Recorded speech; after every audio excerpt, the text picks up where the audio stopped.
Hello again, everybody. Welcome to yet another edition of Journey Through Sports and Life. Great to have you along as we approach the NFL football season. We're going to be talking football for the next couple of weeks, and certainly today in a very exciting part about the National Football League, and in particular, the Dallas Cowboys. So welcome aboard. Great to have you on board. My name is Scott, and along with Marjorie and Marnie, we're delighted to say hello, ladies. How are you? We are, yes. It's really exciting to be here. We've got a great guest. Summer is wrapping up. It is, and I'm ready for it, Yeah, too. I bet you are. I With like these the 100-plus degree temps we've had here in the great state of Texas. That's right. Unbelievable, is it not? Yes, I know, and I'm ready to get out on the golf course. I hear you. So we need to cool off. Marnie, you're in North Carolina today, so how about it? What's the temperature like over there? We've had nothing but 10, 12, 14 days of 100-plus degree weather in the Dallas-Fort Worth area. Yeah, that's pretty warm. It hasn't been like that here. It's a little humid, but actually last night and even this morning was kind of the first time when I stepped outside that I thought, the air's a little bit different. So it's almost like you can feel the football, almost. Well, North Carolina is a great place, of course, near the water in parts.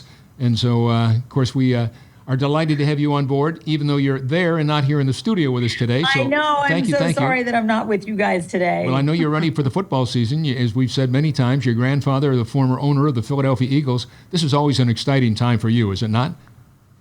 I think so. It's always fun to, have a nice summer and then see what kind of happens in the fall. But definitely there's a different feeling about the end of the summer, getting into the school year starting, and then football taking up the majority of our time. So that was a big part of my childhood. Well, I tell you what, when you go back to the Dallas Cowboys, founded in the year 1960, something called the Dallas Cowboys cheerleaders also happened to be on the sidelines at that time. And as a matter of fact, a couple of males happened to be. It wasn't all females at the time. But this is back in 60, 61 when the Cowboys were created. Tom Landry was the legendary coach that had just joined and was a part of what was going on. Tex Schramm, and it was iconic individuals that are all a part of the Pro Football Hall of Fame now. But when we talk about the cheerleaders, I think of a young lady that, I've known for a long, long time. Her name's Geni Manning, and she was a member of the Cowboys for how many years, my friend? How are you? Our special guest. Great to have you on board. It's so nice to be here. Thank y'all for inviting me. How many years were you a cheerleader? 2. 2 years? That was and enough. What was the most exciting part about it? Probably the fact that I even made it. All right. I mean, and that's a whole story in itself. But, I came from a small town. I'm a small town girl, never had traveled even outside of Hurst, Texas, not even the state. So Hurst, Texas, of course, for those that might not know it, is between Dallas and Fort Worth, in the suburbs of greater Fort Worth, Texas. Right. And my gosh, just a wonderful little town, but just one of the many suburbs of Dallas and Fort Worth. Right. So when I made it, my travel experiences expanded to around the nation, but also to Tokyo when we did the Mirage Bowl. Right, remember that well. And going to the Super Bowl in Florida. So it was quite exciting. Besides all the making the movies and the TV specials and commercials. You really hit it at the right time. The year I made it was when the cheerleaders went crazy. Exploded. Matter of fact, my sister, who talked me into trying out, her boyfriend was best friends with Tex Schramm, and they used to sit in the box and watch the games. Well, there were 5 girls in my family, my mother and four girls. Oh, gosh. So we didn't watch football. And so, and she told me one day, she called and said, the cheerleaders are trying out. I want to try out. All my sisters were on the drill team, and all through high school. And I didn't participate in anything. And like I said, that's another story. Right. But she said, oh, you don't know what you missed out on. You always wanted to be a cheerleader. And Tex says this year's going to be something really big is going to happen. And they're going to just explode. And I'm going to myself, yeah, how big can cheerleaders really get? Not knowing. You got cheerleaders in high school, but not for the National Football League. Well, even cheerleaders for the NFL, I didn't think, well, they can't be that big of a deal. And, of course, I didn't know anything about them. And the Cowboys had just won the Super Bowl. But it did explode. Yeah. The year I became cheerleader. I mean, Yeah. that's when we came out with the first posters and the decks of cards, Right. and I was one of the 4 that were on the decks of cards that year. Now they have everybody on there, Right. but that was we made a TV special called The 36 Most Beautiful Ladies in Texas, which was amazing. And then later they announced we were going to make our first movie, Dallas Cowboy Cheerleaders. That's the name of Right. it. With, Jane Seymour. Anyway, a Oh, yeah. bunch of other. Yeah, Jane Seymour. I remember. Were yeah. you on the set at all, or what? Oh, yeah. How much time did you, besides what the work you were doing for it, but when you were not working, were you, hang around and meeting the people and getting to know them pretty well? We always had to be there. Oh, you always had to be Yeah. there, even if Through you the- weren't in the shoot or anything Yeah. like that. Oh, Which okay. Made me realize I never wanted to be a movie star. Yeah, and a lot of There's downtime. A whole lot of Downtime. sitting around Yeah. waiting. Yeah. The Yeah, so we the had to be commitment is there. not, everything that you think it's going to be. Yeah. Yeah. Sit, wait. I know. Yeah. So I was Yeah. thinking maybe you were there only when they needed you. No. But no, the whole time. No. Wow. And then my second year, they told us that we were making the sequel, Dallas Cowboy Cheerleader 2 movie. So it was quite exciting. Plus, all the things we did in between the special promotional places that we did with some of the Cowboys. And then, we did the Bob Hope show, the Love Right. Boat, Right. Yeah. Yeah. No, I remember. a whole lot of things. Yeah. NBC's Rock and Roll. Yeah. That was good. Marnie, how about you? You listen to what Jenny's saying. And what about you as a kid growing up? For Pete's sake, your grandfather is the owner of the team. Your mother's the only, to this day, the only female general manager in the history of the NFL. You were right there every Sunday, or certainly during the week. Did you ever want to be the Philadelphia Eagles? When was the first year they had a cheerleading squad? They had cheerleaders in the mid to late 70s. Did they? Okay. But obviously they were always trying to emulate what the Dallas Cowboy cheerleaders were doing. I mean, that was really they really kind of set the tone, didn't ultimately they? The goal. Yeah, they set the tone. Yeah, and for me as a young girl, there was nothing more exciting than going to a game at in Dallas and getting to see the cheerleaders. And like I've told you guys this before, that they were always a few Dallas Cowboy cheerleaders. At least it seemed like they were always there, like in the visiting owner's box. And so one time I was gifted a pair of pom-poms, and it was really a very prized possession of mine for a very long time. Yeah. Oh, that's fantastic. Yes. Oh, that's I know. good. That's good. Because That's they're good the stuff. best. Ultimately that was it. And even in Philadelphia, people were like, these cheerleaders aren't good, compared to what they have in Dallas. So it definitely made the division rivalry even more intense. Well, the first cheerleaders, most people think it was maybe the Dallas Cowboys, in the 60s. But the first cheerleaders in the National Football League, actually the Baltimore Colts had a cheerleading squad in 1954, before the Cowboys ever came into existence in 1960. So it's really something. Do you have a question for Jenny? Anything you'd like to ask her? Yeah, Jenny, so when you get on this, obviously making the team, I've seen the show, over the past couple of years. Is it the same as how was it back then? Or what was the audition process like? And then what happened once they tell you that you make the team? Well, it's the same. When in the finals, they just call out your numbers, and when you make it, then it's pretty unbelievable. Matter of fact, I didn't know anything about the cheerleaders.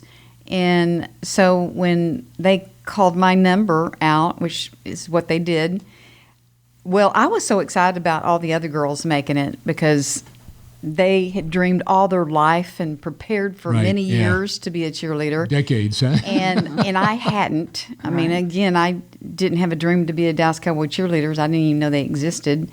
And we were very poor. I wasn't raised having dance classes or gymnastics or anything like that to prepare me.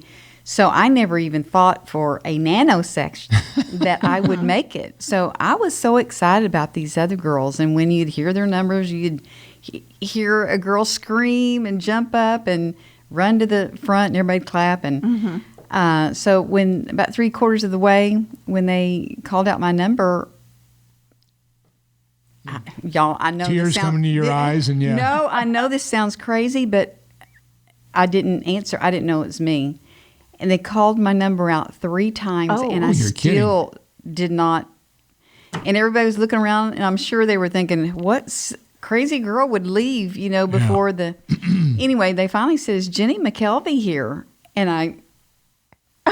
So you had no expectation. No, Nothing. I really didn't. And so I stood up real slow, and they said, yes, you, come on down. And I went, oh my gosh. And so I slowly got out of the aisle and started walking to the front, thinking that they would say it was a mistake and I could just go back and sit down real quick. I mean, that's how. So that's amazing. Anyway, after it was all over, all these TV people and radio cameras everywhere, and I was like, oh my gosh, this really is a big deal. I didn't realize how big of a deal it was going to get later that year, but I had not a clue how big of a deal the Dallas Cowboy cheerleaders were. Your life was about to change. Yeah, it did, so drastically. If you didn't have experience, how did you prepare? I mean, you're going against all these women that had tried to have prepared their whole lives. And now you get convinced by your family to try out. You don't have the experience, and you make it. So what was the difference for you? God. I didn't prepare. When my sister asked me to try out, my plans was to be a flight attendant. That was my goal. I had some interviews set up, and I was very shy, very insecure and shy. And she was a brand of flight attendant, and so airline of the Dallas Cowboys. For many years before American, right? Okay. So, I mean, that was my goal, was to be a flight attendant. And she kept on and on and on. And she said, all you have to do is they're going to interview you. And then I don't think she even told me you got up and danced. But she didn't tell you that part. Well, she may have not have known. But when we got there, well, anyway, I thought, okay, well, maybe this would be good practice. I thought it was a one-day deal. Maybe this would be good practice for my interviews for the flight attendant. So I finally gave in to her because she is relentless and would not stop, bothering me about it. So I just go preliminaries, not prepared for anything. And so what you had to do is preliminaries is 4 girls get up at one time, and you go down and each one tells a little bit about themselves. Well, I was so scared. I was like, my name is Geni Manning. I mean, it was so embarrassing. And matter of fact, Ron Chapman, after we got through and walked off, he said, over the microphone, now, see, Geni, it wasn't that bad, was it? Oh, he did?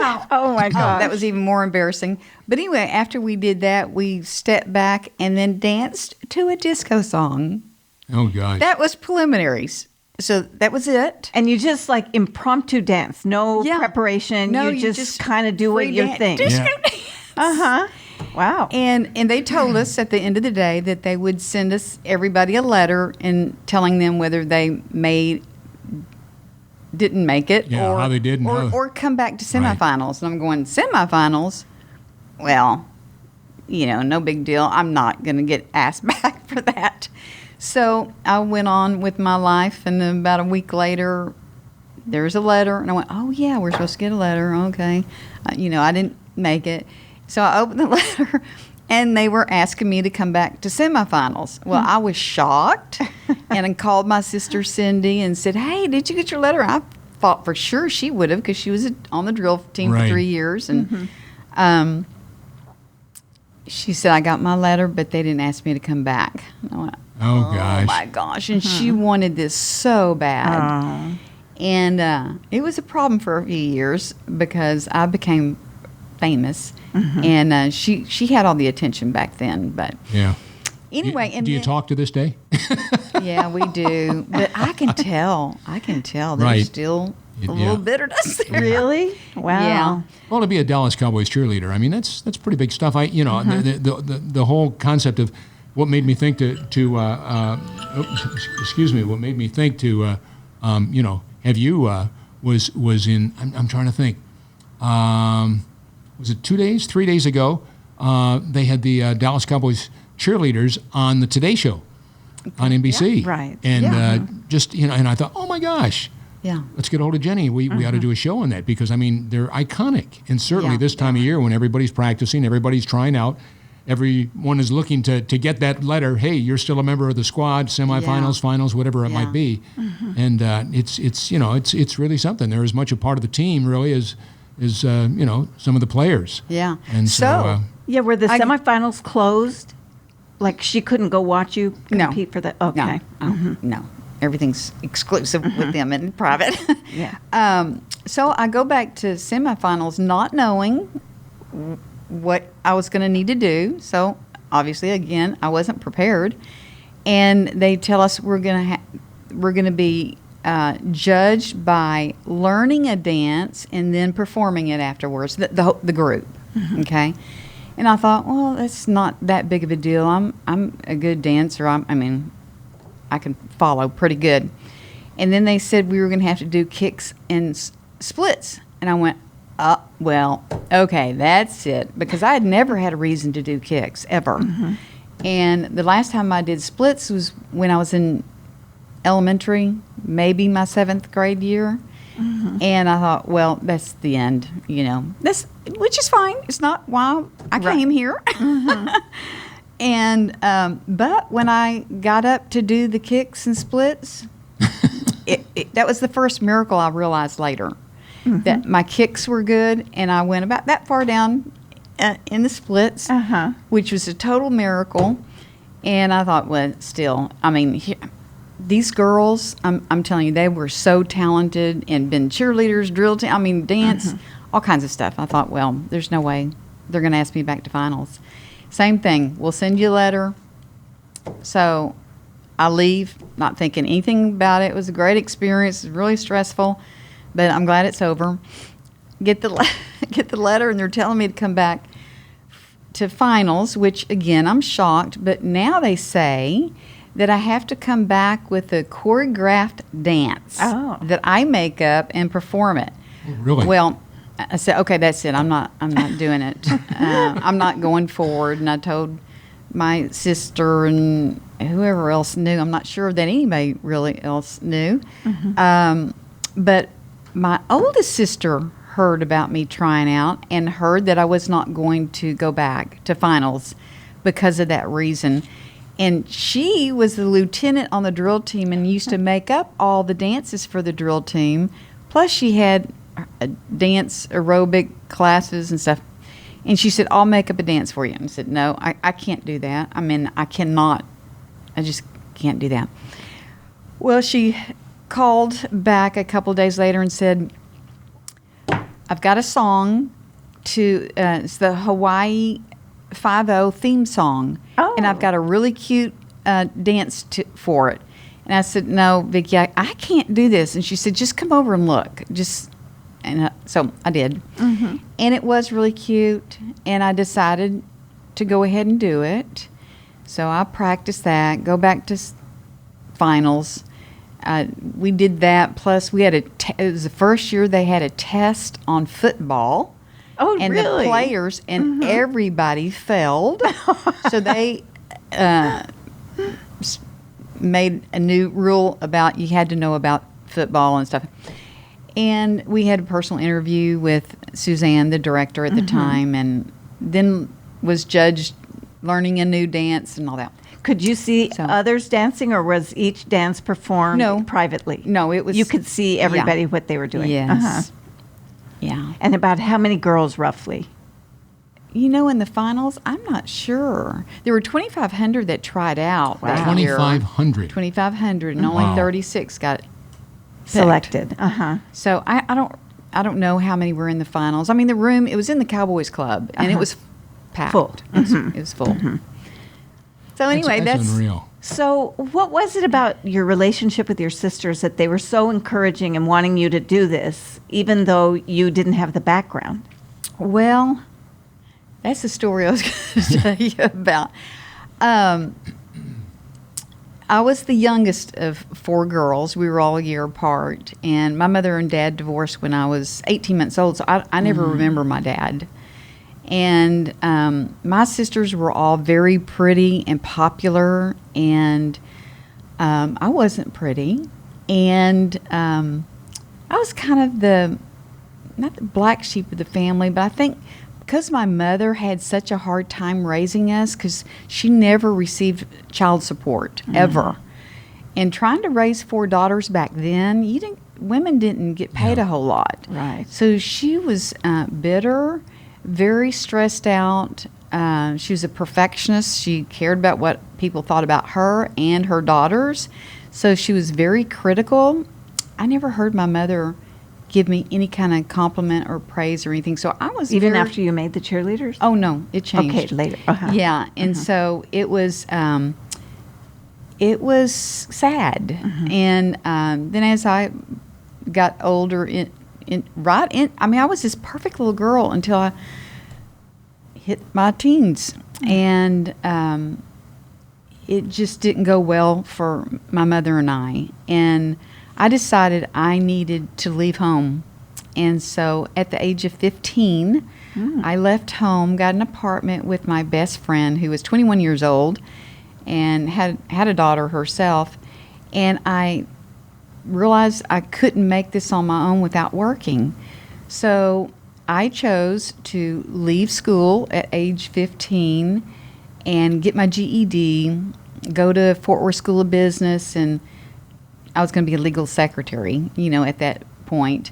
I worked at Braniff Airlines. The DFW airport was brand new. Right. And because that's where my roommate worked. And I could ride with her since I didn't have my driver's license or a car. And so my sisters, I was this wayward child, and that didn't follow in their footsteps. I mean, they were beauty queen, homecoming queen. I mean, they were high school sweethearts and all this stuff. And I never did any of that because I got disinterested. Because I didn't tell you. When I was in elementary school, a friend of mine, sisters were cheerleaders in junior high. And their little brother was on a peewee football team, and they asked me and their sister to be peewee cheerleaders, and so I was a peewee cheerleader. Oh, okay. And for 1 or maybe 2, I can't remember, years, and I thought that was the neatest thing, and that was the first time I got any kind of attention or was a part of something. So see, you were a cheerleader even before the Dallas Cowboys ever knew who you were. Yeah, That's right. And so my big dream, because we came from a very poor neighborhood and community, I didn't have any dreams of growing up and being an attorney or a doctor or anything professional. I just thought being a cheerleader was a big thing in Hurst, Texas. So that's what I wanted to be. I wanted to be a junior high and a high school cheerleader. So I could not wait to get into junior high, into my 7th grade, and thinking I'm going to be a cheerleader. And so it was time to try out. We got our report cards, and I had a C in conduct, 1 C in conduct, and that disqualified me. So I went to my history teacher and asked him to change it because, I couldn't do it. And he really liked me, and he said, okay, because I was a good kid. I just talked. So he changed it, and I told one of my best friends who was also trying out for cheerleader, thinking, I'm going to get to try out with you, and we're going to get to do this together. Except for she called the principal behind my back and told him, and About the changed grade. About the change, and he made my teacher change it back, so I didn't get to try out. Well, that devastated me. And did that friend try out and become a cheerleader? And she did. She's no longer a friend, is she? No, well, she's no longer here with us anymore. But Okay. I forgave her. Yeah. But I became disinterested in anything in school at that point. And you were 12. Yeah, well, I was 13. 13. Yeah. Then. And so wasn't interested in any of my classmates or anything. Didn't want to be in school. And that was just one more thing that led to at 15 Right. to To leave leave. school. Wow. Yeah. That's So amazing. for me to be, I don't know, some people say a high school dropout, not being anybody, to making a Dallas Cowboy cheerleader is just amazing. Yeah. It's amazing to me. What was the it just- highlight for you? As you look back, people talk about the cheerleaders and being a member. Being a member of the Dallas Cowboys cheerleaders is you have said, it was wow. Yeah. But I just wondered, as you think back now at your age now, today, as you see here we are in 2024 and looking ahead to the season. What about what it's like when you see this year's girls? Well, every year, because I'm a part of the alumni group, Right. I go to all the alumni things. We perform at halftime, and we get special invitations to when cheerleaders are doing something special. Yeah. So And you're every basically a time- cheerleader for life Yeah. with the Cowboys. Uh-huh. Yeah. And so every time I go to one of those or I see them, I tear up. Oh, I mean, it's almost like an out-of-body experience. I cannot believe I did that. Yeah. Okay, so when I mentioned that it was life-changing, your expression, yes, definitely. So you were a cheerleader for 2 years, and then how did that seems like that kind of became the foundation sort of It not the was. highlight necessarily, but the foundation. And then you've gone on all these years since. How is your life different than you might have expected had those 2 years not taken place? Well, I was going down a road that wasn't good. I was hanging around with the wrong people. Probably wouldn't have I might have gotten on, as a flight attendant. But so when I got cheerleader, I mean, that fork in the road, it turned sharp. Life changer. It did. And it opened up so many doors for me, business-wise, and with jobs that at that point I couldn't go back to be a flight attendant because they didn't pay enough based on what I was making then because of the doors that were open. And so it's still to this day, it is opening up doors for me. And talk about what you've been doing all these years since then, the profession that you know, Well, the things that you've I done. decided to get into real estate in my first year. I think because I was still over in the HEB area, people knew me as a star now, and I'm a real hard worker, and I'm a perfectionist too. Got that from my mother, and very professional. And it wasn't because I wasn't that, but I think the cheerleader opened up some doors where people would talk to me and let me interview for the job. I ended up being Rookie of the Year, the top producer of the entire company, real estate company, 3 years in a row. And then another broker saw what I was doing, asked me to open up a RE/MAX office and run it, which I did. And anyway, it's just I've been doing it for real estate for 42 years now, Right. and it's just been such a blessing. When you think of all the Dallas Cowboys cheerleaders from the 60s to today, yours is still one of the most recognizable names. And the minute, Scott says that you were coming on the show, I knew who you were right away. And I don't follow the cheerleaders much. I was a beat writer covering the team for a number of years, so I'm more on the football Yeah, side. she was the first female back in 1986, and that's when after you had stepped aside as a cheerleader, she was there as a writer for the Dallas Cowboys for the morning news and the Star Telegram. And the Star Telegram, oh my gosh! And Coach Landry calls, "Hey, we're gonna have a female in the locker room, guys. So be aware of that." the whole world's going to change in the NFL. And it did. And I mean, you see women on the sidelines now doing games on, whether it's Fox, NBC, CBS, whatever it might be, ABC. And yet, back then, a woman covering the Cowboys? You got to be kidding me. And she was numero uno. So, I mean, it was, it was something. It was something. Yeah. Yes. And so I followed the football, not necessarily the cheerleading. And still, I recognized your name. I've always known your name. So I don't. Can you even explain how you became one of the most iconic cheerleaders? No. No. Maybe it was because you. I don't know. You just hit it at the right time. Mm-hmm. You were on those shows, and I'm sorry. I have to admit I didn't see the movies, but still, even then, I knew who you were. Yeah. So I don't know, maybe real estate. I don't know. God's blessed me so many ways. Just like here today, it's how many decades has it been, and I'm being interviewed. Well, and that's what I mean too, though, that you it's a legacy of yours now, and I think you've got a recognizable name. I think that your story is incredible, and Marnie, as she had mentioned earlier, that the Dallas Cowboys cheerleaders were the cheerleaders that everybody else would aspire to. Yeah, that's like I said at the beginning of the show. In '54, the Baltimore Colts but I mean, hello, hold on. I mean, it was the cheerleaders of the Dallas Cowboys, not the Baltimore Colts. Yeah. Almost a decade earlier. Well, it made no sense. So what were you doing right? What made that? Yeah.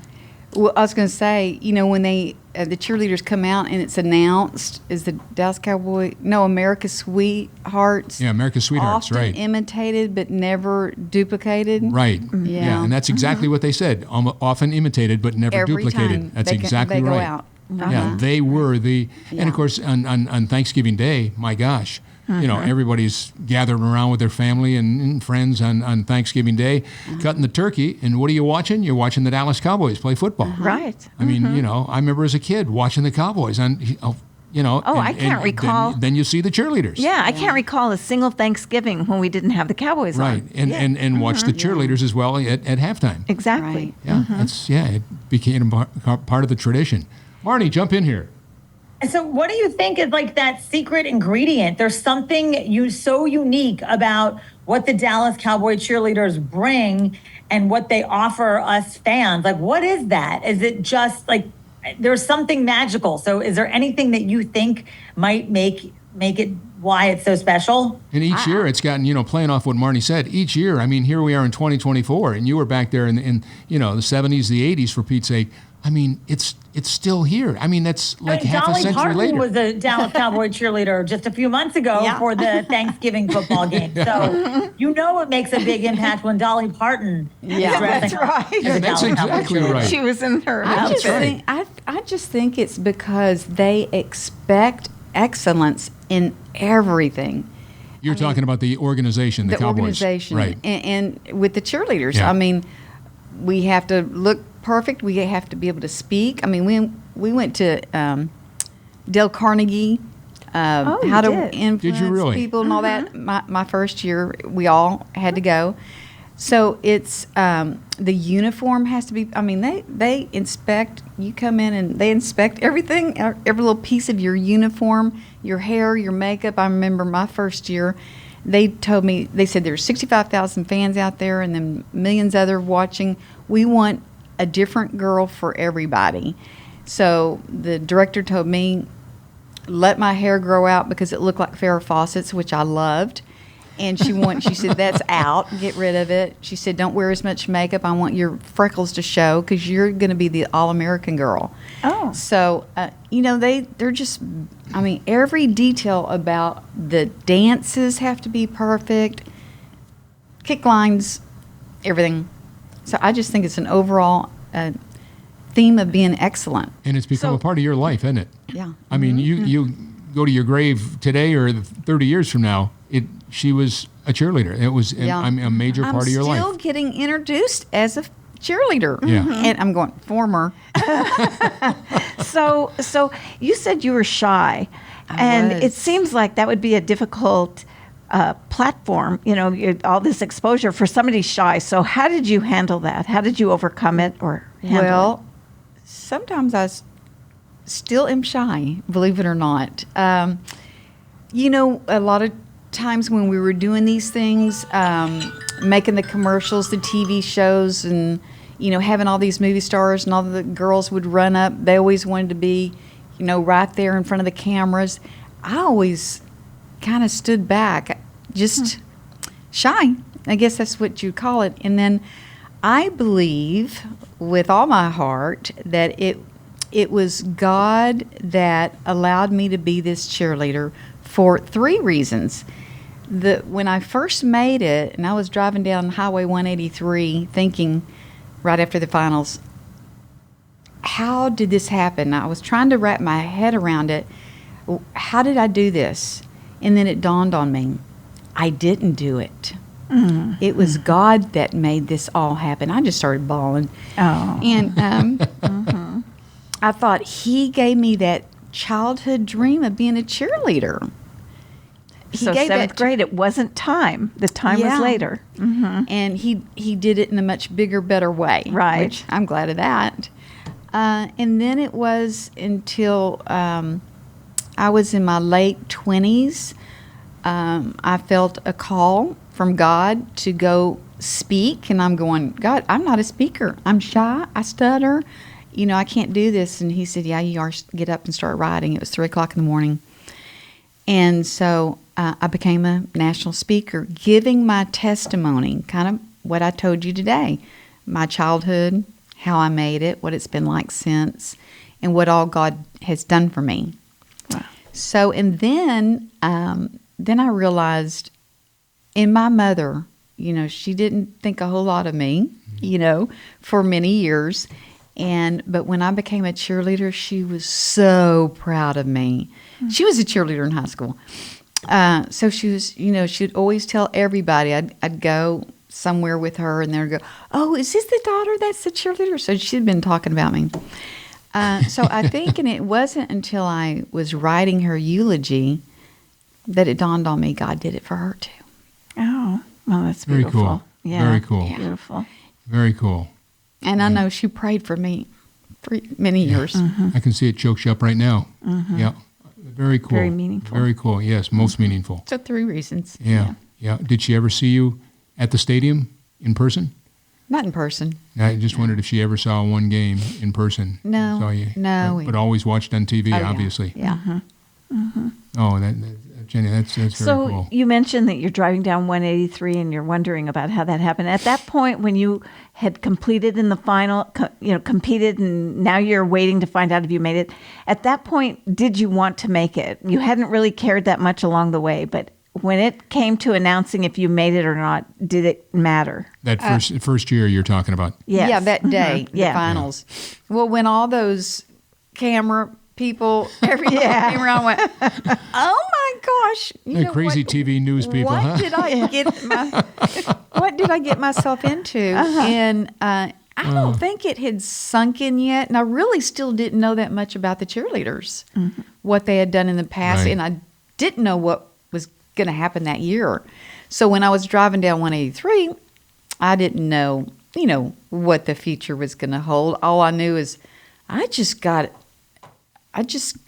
picked to be something big. I'm not even sure what it is. Mm-hmm. Just something huge.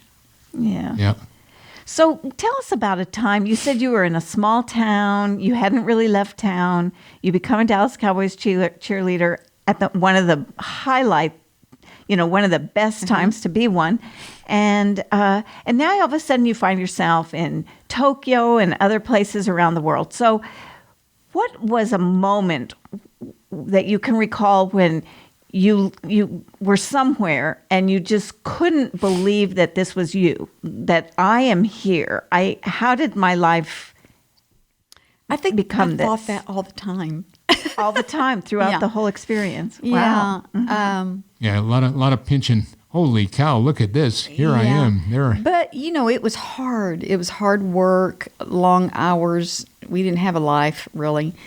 I think it really hit me more after I had retired, and would go and watch the cheerleaders. And still to this day, when I watch them and see what they're doing, I just, like I said, it feels like an out-of-body experience. Like, did I really do that? Yeah, I really did I was that. one of them, huh? Yeah. Did you have a stadium or a place you like to perform most when the Cowboys played on the road? Well, we didn't get to travel with them. Oh, Yeah, the Cowboys just do their that's home right. games. That's We right. only- I know we only that. You get the did Super Bowl. Yeah, Super the Bowl. Super Bowl. I did Yes. go to Super Bowl in Florida. Yeah. That was kinda cool, probably wasn't quite it? an Yeah, experience. that was exciting. Yeah. Yeah. Marnie, jump in. Well, it's just, I love your story of being such a risk taker. It's so interesting. And then being able to sit there or stand there and cheer for others and cheer for the team, and what you bring to the cheerleaders are such a huge part of most organizations, but obviously the Dallas Cowboys. So when you were standing there on the sidelines cheering, was there one moment when you just thought, when you looked up maybe or saw somebody or saw a fan out there and you connected with them, was there something like a moment like that you can share with us? Or Well, probably many moments. I think one thing that always struck me as weird is that before going into the tunnel, during the game, and afterwards, as we would leave the tunnel, there were so many people there that wanted our autographs. And I thought, that is so weird. You want my autograph. So that was, I think, something that always stood out. Did you to me. kind of teach yourself a fun little signature, or it just kept it the way it always was, just kind of for No, I fun? just Yeah, signed my she name. just wrote, "Just keep on dancing." Yeah, keep Jenny. on dancing. Yeah. Yeah.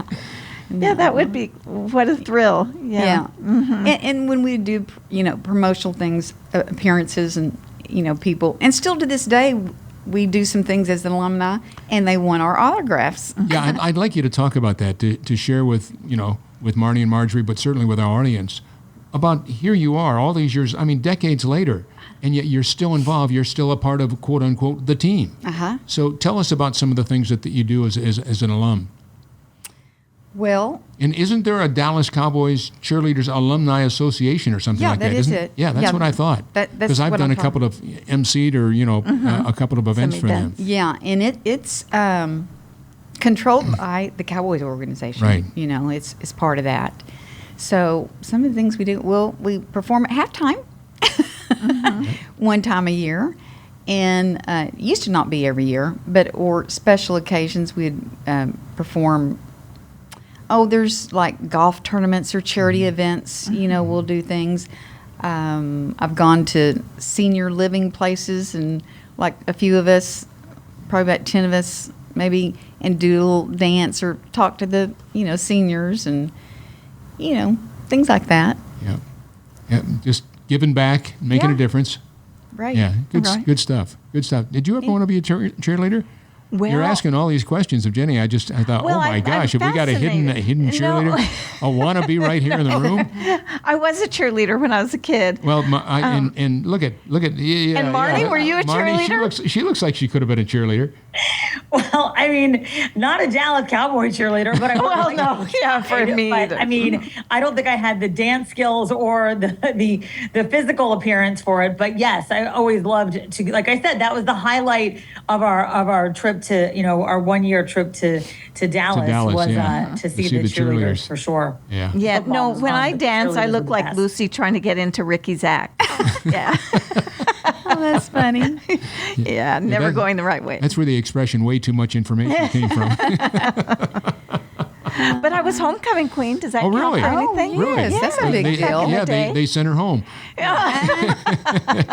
Go be a queen in your house. Be a queen in your house. No, but I'm just fascinated because it's not really in my background because, like I said, I was really covering the football aspect. But I've always been fascinated by the cheerleaders, and this is my opportunity to ask all kinds of questions. So I'm having a good time. I'm living proof that anybody can make it. Can do it. Yeah, you don't have to have all the experience and dance classes and gym. Anybody can do Well, it. your story, anybody that might be listening now that doesn't have a lot of I don't want to say self-esteem, but I guess that's probably the best term. Yeah. Doesn't have a lot of confidence, doesn't have a lot of just believability in who they are and what they're all about. Mm-hmm. Oh my gosh, you mean I could do that? If she could do that, Yeah. maybe I Believe could too. If So I could do it, I mean, that's a real story that you could Yeah. share. And I believe that was God's plan for me, is to share my story and what He has done Right. for me. Yeah. Oh, that's great, and it's good that you do see yourself as that. To take that and move into that venue and make a difference in the lives of those that need a helping hand. Right. So and You certainly children. probably never will know how many lives that you've touched by your own story, Yeah. but there are probably a lot of them. There are a lot, because when I go speak, people, I get to talk to people afterwards, and they come up and tell me, and they write cards, and yeah, there has been a lot of people, but it's, again, I want to say it's not about me. I think it's about Him. Yeah. No, that's great. Yeah, it that's is. great. Marnie, jump on board. We're heading down the home stretch. Anything? Got about 5 minutes left here. What thoughts you might have?